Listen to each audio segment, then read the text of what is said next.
सबको शिक्षा सबको काम, वरना होगी नींद हराम। योजनाएं देख रहे कितनी बड़ी बड़ी योजनाएं। हाँ, योजना नाम का योजना है, धरातल पे कहाँ वही तो पूछना चाह रहा हूँ। अपने शिक्षण संस्थान जो सरकारी संस्थान चलती थी उन संस्थानों को आपने प्राइवेटाइजेशन करना स्टार्ट कर दिया। अरे गिदड़ भभकी से डरने वाला हूँ मैं? धमकी मिलता है, बिल्कुल मिलता है, लेकिन मैं इस गिदड़ भभकी से कभी नहीं डरूंगा। जो शिक्षा दे ना सके वो सरकार निकम्मी है, और जो सरकार निकम्मी है हमें वो सरकार बदलनी है। ये राष्ट्र का शोषण करने वाली पार्टी है, तब जाके मैंने भारतीय जनता पार्टी से अलग अपने आप को किया। क्या करा आपने? राम मंदिर के नाम पर चंदा चोरी का काम करने का काम कर। 30% पर अगर जीत बताते हो भारतीय जनता पार्टी को, तो क्या 70% नागरिक जो भारत का रहने वाला है क्या सरकार से सवाल नहीं पूछ सकता है? ये हकीकत बात है। नमस्कार, एक बार फिर से आप सभी का स्वागत है DS4 न्यूज़ में। हमारे साथ सुमित शर्मा जी मौजूद हैं।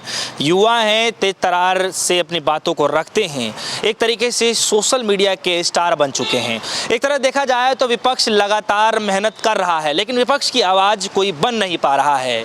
अगर कोई बन भी रहा है तो कोई सुनना नहीं चाह रहा है। ऐसे हालात में नए स्टार पैदा हो रहे हैं, और नए स्टार तौर पे देखा जाए तो सोशल मीडिया के तमाम बड़े चेहरे देखने को मिल जाएंगे, जिनमें से एक बड़ा चेहरा सुमित शर्मा जी हमारे साथ मौजूद हैं। काफ़ी युवा हैं, बातचीत करते हैं कि राजनीति को कितने करीबी से समझते हैं और जो भी देश दुनिया में चल रहा है उसको लेकर के क्या समझते हैं। सबसे पहला स्वागत है सुमित जी आपका। आपको नमस्कार। आपकी मेरे ये रेड नॉलेज की धरती पे आए हो और मेरा इंटरव्यू लेने के लिए आए हो, और देश की बातों को रखने के लिए आप इतने समय निकाल कर आए हो, वो बहुत बड़ी बात है। और हमारे लिए बहुत अच्छी बात है कि आप जैसे पत्रकार अगर यह जिंदा रहेगा तो कहीं ना कहीं भारत की अभिव्यक्ति जिंदा रहेगी। आज देश की स्थिति क्या है, आप मीडिया की स्थिति में ही देख लीजिए। जो मेन स्ट्रीम मीडिया है वो कहीं ना कहीं सरकार से सवाल पूछने का काम ही नहीं कर रही है। वही तो सुमित जी सवाल मेरा ये है कि बहुत से लोग जानकार लेना ये चाहते हैं कि ये लड़का तो भारतीय जनता पार्टी से पहले जुड़ा हुआ था, इसका कोई जवाब दे पाएंगे आप? देखिए, भारतीय जनता पार्टी से मैं जुड़ा हुआ था, किस मुद्दा को लेकर जुड़ा हुआ था? भारतीय जनता पार्टी अपने आप को कहते हैं मैं राष्ट्रीय पार्टी हूँ, राष्ट्रीय पार्टी में राष्ट्रीय मेरी विचारधारा जो है राष्ट्र को लेकर है।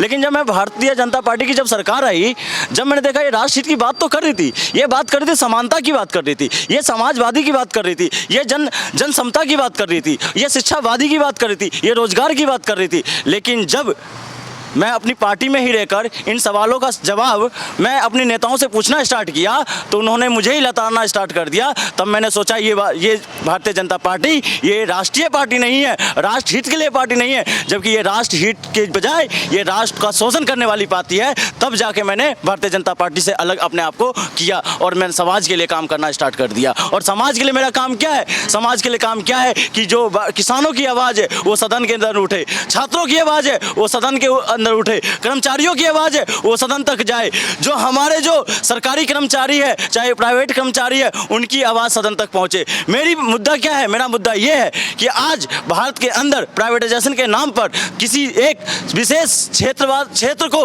विशेष जाति को शोषण न किया जाए, विशेष धर्म का शोषण न किया जाए। ये भारतीय जनता पार्टी भारत को विश्व गुरु बनाने के नाम पर आई थी, लेकिन ये भारतीय जनता पार्टी आज क्या कर रही है? हिंदू मुसलमान कर रही है। हिंदू मुसल बताइए। सुमित जी सवाल ये है कि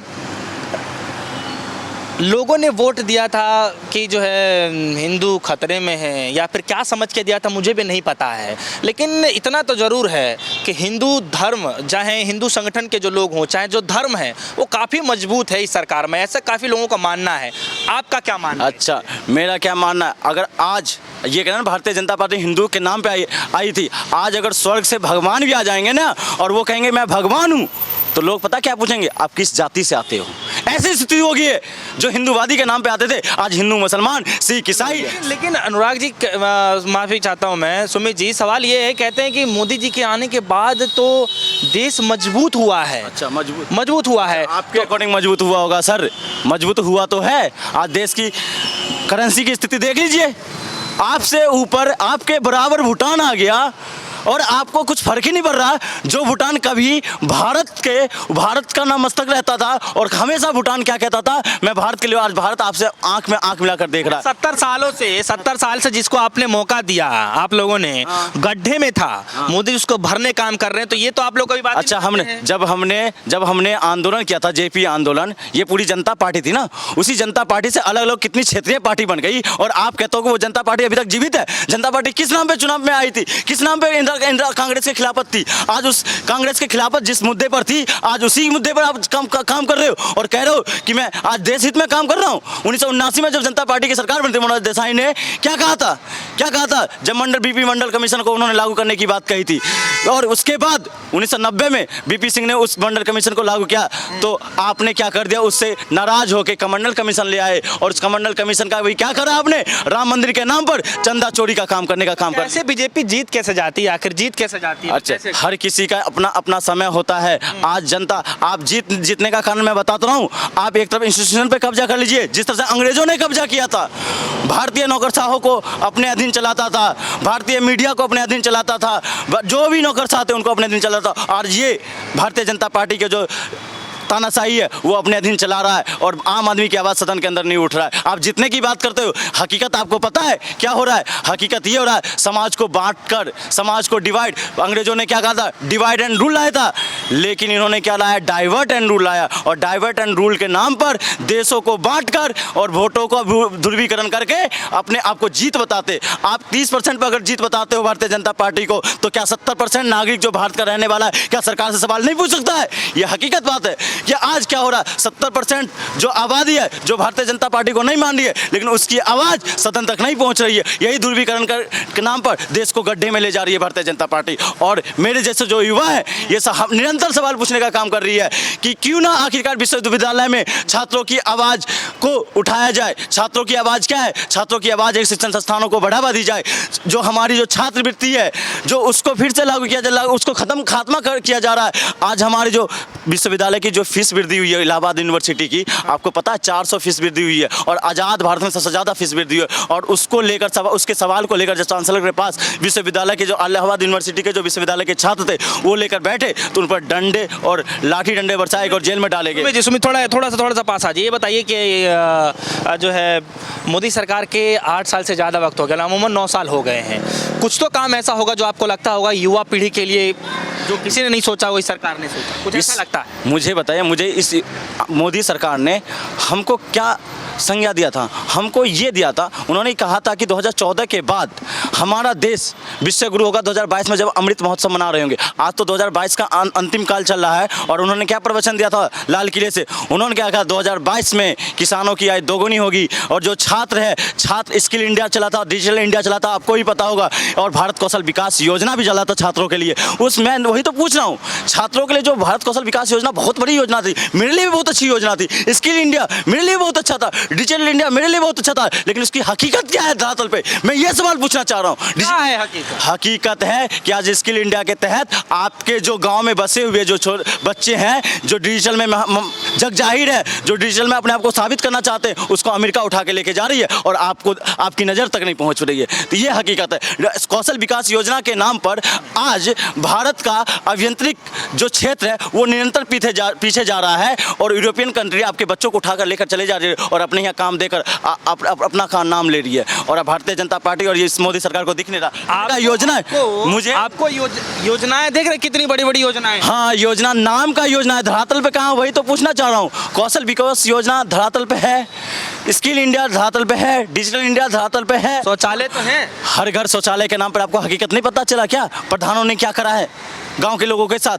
जहां 20,000 रुपये मिलता था, 10,000 रुपये मिलता था, 10,000 के नाम पे आधी जो है 5,000 6,000 प्रधानों का किस्त चलता था। अगर 5,000 दोगे तो हर शौचालय मिलेगा, अगर नहीं दोगे पैसा तो शौचालय नहीं मिलेगा। और आदर्श ग्राम योजना भी मुझे बहुत अच्छा योजना लगा था। मुझे लगा यार ये सरकार तो बदलाव लाएगी भारत देश में, और भारत वास्तव में विश्व गुरु बनाएगा। तो मैंने सोचा आदर्श ग्राम योजना जो हर सांसद अपने एक गाँव लेना है, तो उसकी हकीकत पे सवाल क्यों नहीं हो रहा है, और जवाब क्यों नहीं दे रहे मोदी सरकार सदन के अंदर? के आदर्श ग्राम योजना की हकीकत क्या है?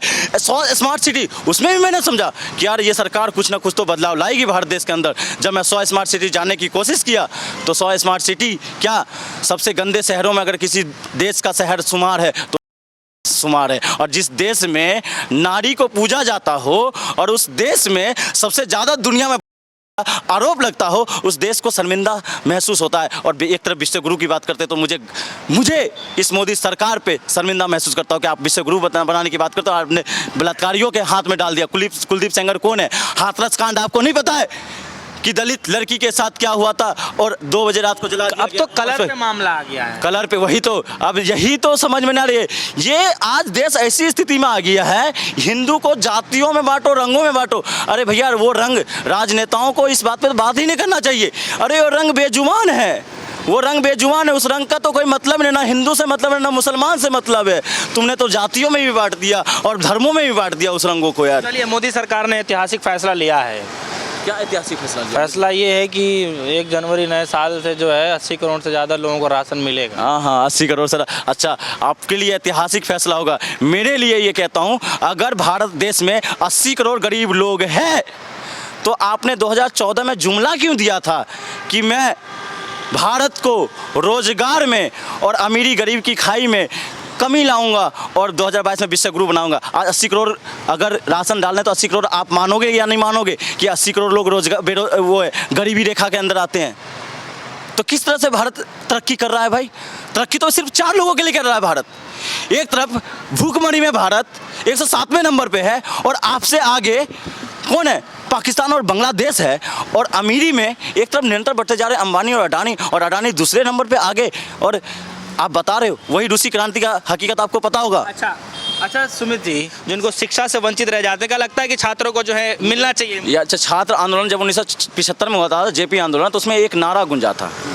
नारा क्या गुंजा? 2 चीज़ें हैं मोटी मोटी, हमें चाहिए इज्जत रोटी, मिटे गरीबी और अमीरी, मिटे जाकरी और मजबूरी, पूर्ण जन्म और भाग्यवान, इनसे निकला ब्राह्मणवाद, ब्राह्मणवाद की क्या पहचान, गिटपिट बोले करे ना काम, मनुवाद की क्या पहचान, ब्राह्मण एक पहचान, जिसमें सत्ता की चाह नहीं वो बढ़िया इंसान नहीं, समता बिन समाज नहीं, बिन समाज जनराज नहीं, बिन समाज जनराज नहीं, जो जमीन को जोते बोए वो जमीन का मालिक होए, सबको शिक्षा एक समान, सबको शिक्षा सबको काम, वरना होगी नींद हराम, शिक्षा पर जो खर्च होए बजट का 10वां हिस्सा होए, जो शिक्षा दे ना सके वो सरकार निकम्मी है और जो सरकार निकम्मी है हमें वो सरकार बदलनी है। इस नीति पे सरकार को काम करने चाहिए। आप कह रहे हो ना बजट बढ़ाओ, आपने तो शिक्षा में बजट ही कटौती कर दिया और आप कहते हो कि मैं शिक्षा पे काम कर रहा हूँ। आपने शिक्षण संस्थान जो सरकारी संस्थान चलती थी उन संस्थानों को आपने प्राइवेटाइजेशन करना स्टार्ट कर दिया। आपका हरियाणा सरकार ने क्या कर दिया आपको पता है?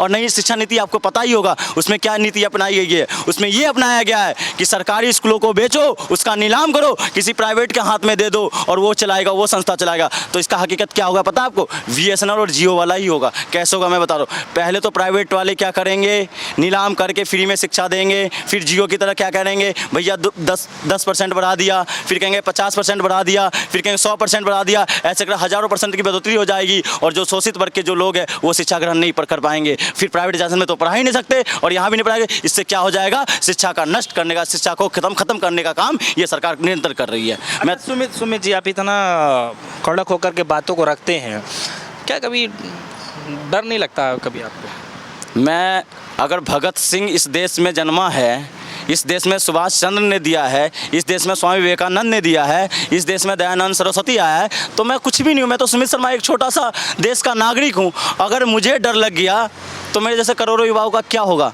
और मेरी जान की कीमत इतनी नहीं है जितनी मेरे लिए करोड़ों युवाओं की जान की कीमत है। अगर मैं उनके लिए शिक्षा की बात करता हूँ, उनके लिए स्वास्थ्य की बात करता हूँ, उनके लिए पानी की बात करता हूँ, उनके लिए रोजगार की बात करता हूँ, तो अगर मेरी इन बातों से अगर सरकार तक ये बातें पहुँच जाए तो मेरी जान भी चले जाए तो मुझे कोई डर नहीं है। और मुझे निरंतर धमकी भी मिल रहा है तो मुझे इससे क्या फ़र्क पड़ता है? धमकी भी मिलता है? अरे गिदड़ भभकी से डरने वाला हूँ मैं? धमकी मिलता है, बिल्कुल मिलता है, लेकिन मैं इस गिदड़ भभकी से कभी नहीं डरूंगा। मैं निरंतर लड़ूंगा। मैं अन्याय के साथ नहीं जा सकता, अन्याय के खिलाफ बोलता रहूंगा और न्याय के साथ जाऊंगा। मैं हमेशा शोषित वंचितों के साथ जाऊंगा। मैं हमेशा मैं धार्मिक उन्मादी जो लोग हैं उनके साथ नहीं जाऊंगा। मैं कलम के साथ जाऊंगा, हाथ में पत्थर के साथ नहीं जाऊंगा। सुमित शर्मा जी हैं, एक आखिरी सवाल है आपसे कि क्या देख पा रहे हैं? 24 का चुनाव महज ज़्यादा समय नहीं रह गया है, एक से 1.5 साल का वक्त, कुछ बदलाव देख पा रहे हैं आप? बदलाव देगा, देश का युवा बदलाव देगा। आपने देख लिया हिमाचल प्रदेश में देश का युवा ने बदलाव दिया, दिल्ली में देख लिया देश के युवा ने बदलाव दिया। और जहाँ जहाँ उपचुनाव हुआ है, एक गुजरात को छोड़ दीजिएगा, वहाँ ध्रुवीकरण की वजह से कुछ अनहोनी हुआ, कांग्रेस के साथ भी हुआ और आम आदमी पार्टी के साथ भी हुआ, क्योंकि आम आदमी पार्टी और कांग्रेस की वजह से ही कहीं ना कहीं वहाँ जीत मिली थी गुजरात को। बहरहाल मैं इस बात पे बात नहीं करूँगा, बात करूँगा उपचुनाव में किस तरह से भारतीय जनता पार्टी की हार हुई है। ये उपचुनाव, उसमें लोकसभा भी है, उसमें विधानसभा भी है और उसमें कई राज्य भी है, तो उसका जो है नज़रिया 2024 का नज़रिया है, ये चीज़ ध्यान रख लेना आप लोग भी। और मीडिया भले ही दिखाए ना दिखाए, लेकिन आज देश की जनता चाह रही है बदलाव, और 2024 में बदलाव हो के रहेगा। और 2024 में बदलाव कैसे होगा? उत्तर प्रदेश और बिहार के रास्ते से पूरे देश में बदलाव होगा। और इसका अगला पड़ाव अगले महीने नगर निकाय का चुनाव है। इसी से तो डर गई है भारतीय जनता पार्टी इससे। 2024 का चुनाव देश के लिए बदलाव का चुनाव होगा। उसमें मोदी और योगी, चाहे कोई पूरी भारतीय जनता पार्टी, अरे भैया आपके नितिन गडकरी साहब इतने अच्छे कार्य कर रहे हैं, मैं उनकी तारीफ़ करता हूँ, भले ही मैं खिलाफ हूँ उनकी विचारधाराओं से, लेकिन नितिन गडकरी की तारीफ़ कर रहा हूँ। नितिन गडकरी जैसा अगर हर मंत्री भारतीय जनता पार्टी में हो जाएगा तो पूरा देश भारतीय जनता पार्टी के साथ होगा। लेकिन आप नितिन गडकरी को साइड कर दिए, आपने ऐसे मुरली मनोहर जैसी को साइड कर दिया था, आपने ऐसे लाल कृष्ण आडवाणी को साइड कर दिया, आपने ऐसे शत्रुघ्न सिन्हा को साइड कर दिया, आपने ऐसे ही यशवंत सिन्हा को साइड कर दिया। ऐसे कई नेताओं जो अच्छे काम करते उनको साइड करते चले गए और बस दो लोगों की पार्टी रह गई, मोदी और अमित शाह। बस आपने आरएसएस को भी साइड करते जा रहे हो। आरएसएस की विचारधारा से लड़ते तो उनको भी साइड करते जा रहे हो, वो भी कहीं ना पीछे से धक्का देने का काम कर रहे हैं और इसका खमियाजा भुगतना पड़ेगा भारतीय जनता पार्टी को और मोदी को 2024 के अंदर। चलिए, सुमित शर्मा जी मौजूद रहे, उनसे हमने खासा बातचीत करी। हालांकि इस बात पे लगातार चर्चाएं की जा रही हैं कि युवा पीढ़ी जो है राजनीति को लेकर कितना समझती है। युवाओं की जो भागीदारी है राजनीति के अंदर बखूबी होना चाहिए, हर किसी को जो है मौका मिलना चाहिए, लेकिन युवा पीढ़ी जब समझेगी तभी तो इस बातों को उठाएगी। हालांकि सुमित शर्मा जी जो है लगातार प्रमुख होकर अपनी बातों को रखते हैं, हालांकि इसीलिए ये सोशल मीडिया के स्टार भी बन चुके हैं। फिलहाल हमें दीजिए इजाज़त, देखते हैं D24 न्यूज़। धन्यवाद।